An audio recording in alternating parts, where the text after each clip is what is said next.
దైవం అన్న పేరు రాగానే రెండు దేవతల పేర్లు, దేవుళ్ళ పేర్లు మన జ్ఞాపకం వస్తాయి. ఒకటి రాముడు, రెండు కృష్ణుడు. రాముడు అనగానే జ్ఞాపకం వచ్చేటటువంటి వృక్షం మామిడి చెట్టు. కృష్ణుడు అనగానే జ్ఞాపకం వచ్చేటటువంటి వృక్షం పొగడ చెట్టు. అమృతమయమైన వాసనలతో, సుగంధముతో, ఆహ్లాదకరమైన వాతావరణంలో మహావృక్షమా అంటే కాదు సుమా, చిన్న మొక్క అంటే కూడా అంగీకరించడానికి వీలు లేనటువంటి మధ్యస్థితిలో ఎదిగేటటువంటి చెట్టు పొగడ చెట్టు. ఈ చెట్టుకు సంస్కృతంలో వకుళము అనే పేరు ఉంది. పురాణాలలో, రామాయణ, భారత, భాగవతాది గ్రంథాలలో ఈ వృక్షం ప్రస్తావనలు పలుచోట్ల కానవస్తాయి. పొగడదగువాని గానరే పొగడలారా. పోతనామాచ్యుల వారు భాగవతం చేస్తూ ఏకాదశ స్కంధంలో ఎవరిని పొగడాలి, పొగడడం అంటే కీర్తించడం, ఎవరిని పొగిడితే మన కోరికలన్నీ కూడా నెరవేరుతాయో అలాంటి దైవాన్ని, కృష్ణ పరమాత్ముడిని పొగడాలి, పొగడలారా అని సంబోధన చేశాడు. పొగడ పువ్వు ఆ పేరు ఒకటి, పొగడలు మహిళలు, యువతులు, కన్యకామణులు ఇది రెండవ అర్థం, అతివలు అనే అర్థంలో. భాగవతంలో ఈ వృక్షం ప్రస్తావన ఇంత అద్భుతంగా కృష్ణ పరమాత్ముడి ఉనికికి ప్రత్యామ్నాయంగా, ప్రతీకాత్మకంగా పోతనామాచ్యుల వారు అందించగా అన్ను చుసుర పొన్న గనుగొన్న నవ్వడెప్పుడు. ఈ పొగడ చెట్టుకు సురపొన్న అనే మరో పేరు కూడా ఉంది.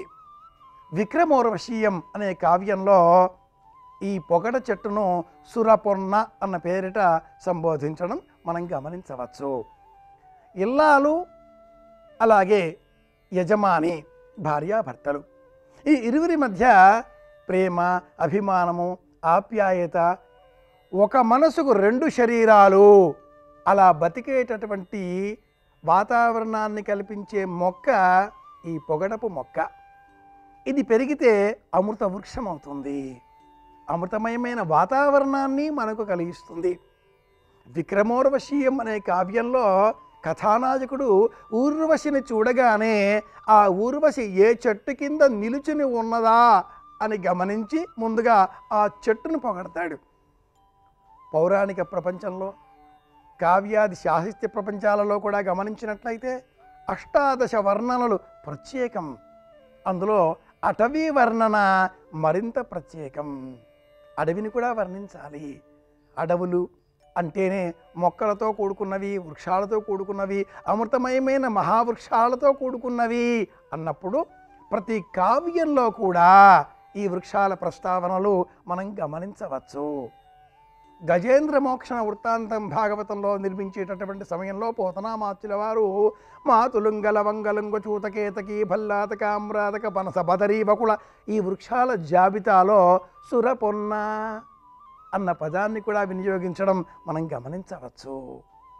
మనుచరిత్రం చేసేటటువంటి సందర్భంలో అల్లసాని పెద్దన్నవారు నీటిలో జలక్రీడలు ఆడేటటువంటి సమయంలో ఆ స్వారోచి చుట్టూరా ఉండేటటువంటి వృక్షాలను ఒక్కసారి పరికించి చూడగా ఆ వృక్షాల వరుసలలో సురపొన్న కూడా కనిపించడంతో తన ఇల్లాలని చూచి ఇక్కడ మనం స్నానాధికారులు పూర్తి చేసుకుందామా అంటూ పరమ రమణీయంగా అడిగేటటువంటి సన్నివేశం పరమాద్భుతంగా వర్ణింపబడి ఉంది.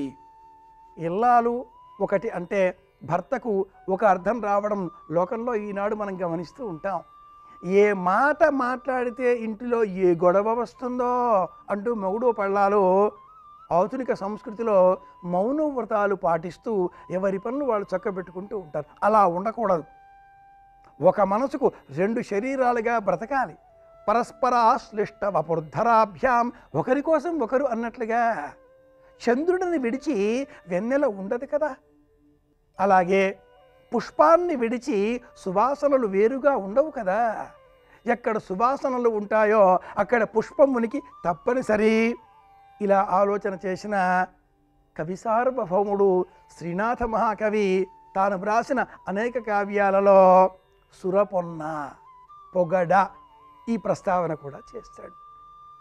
అయితే భీమఖండం నిర్మించే సమయంలో తనకు కలిగిన దుఃఖాన్ని, వేదనను కవి కనుక కాస్త స్వారస్యం కలిగించే విధంగా ఎంత అద్భుతంగా చెబుతాడు అంటే, కవిరాజు కంఠంబు కౌగిలించెను కదా. కష్టపడుతున్నాడు, ఎండలో వ్యవసాయం చేస్తున్నాడు, రాజ సైనికులు మెడపైన పెద్ద బరువైన వస్తువు ఉంచి ఎండలో నడిపిస్తున్నారు. సురవీధి, వీధులలో నడిపిస్తున్నారు. పాపం ఎండ కొడుతోంది ఆయనకి. అలాంటి సమయంలో ఎదురెండ పొగడ దండ అంటాడు. ఎండ నీడ రెండూ కలిసి ఆయన మెడలో పడినటువంటి పొగడ దండ వలె స్వారస్యంగా కష్టాన్ని కూడా, ఇది దైవయోగం వల్ల వచ్చింది. పొగడదండ వేసుకున్న ఈ గళసీమలో అంతటి సువాసనలతో ఆనందించిన నేను నేడు ఎండ ఇలా నా మెడ దేహం అంతా కూడా ప్రసరించగా ఈ ఎండను కూడా నేను ఆనందంగా ఒక పొగడదండ వల్ల స్వీకరిస్తాను అనేటట్లుగా చెప్పిన కవి హృదయం శ్రీనాథ మహాకవి భీమఖండం అనే కావ్యంలో మనం ఈ పొగడ చెట్టుకు సంబంధించిన వర్ణనను రసాత్మకంగా ఇలా చూడవచ్చు. వకుళంబుదనరును ఆంధ్ర మహాభారతంలో తిక్కనామాచ్యుల వారు అరణ్య పర్వం ఆ సందర్భమంతా కూడా వర్ణించే సమయంలో ధర్మరాజాదులంతా కూడా అలా వెళుతూ మార్గమధ్యంలో తమ రాజ్యపు సరిహద్దులు దాటే సమయంలో అలా చూచిన ఆ ధర్మరాజుకు పొగడ చెట్టు కనిపించింది. అది శుభ సూచకం. ఇంటిలో నుంచి మనం బయటకు వెళ్ళగానే మనం ఏ చెట్టు చూస్తామో ఆ చెట్టు మనకు ఆనందం కలిగించేదిగా మారుతుంది. పొగడమాలిక గళసీమలో అలంకరించుకున్నట్లయితే ఆ పొగడ కారణంగా వచ్చే సుగంధముల కారణంగా ఆరోగ్యం మెరుగున పడుతుంది. ఈ పొగడ చెట్టును నక్షత్రాల జాబితాలో అనురాధ నక్షత్రం వాళ్ళు పెంచి పోషించాలి.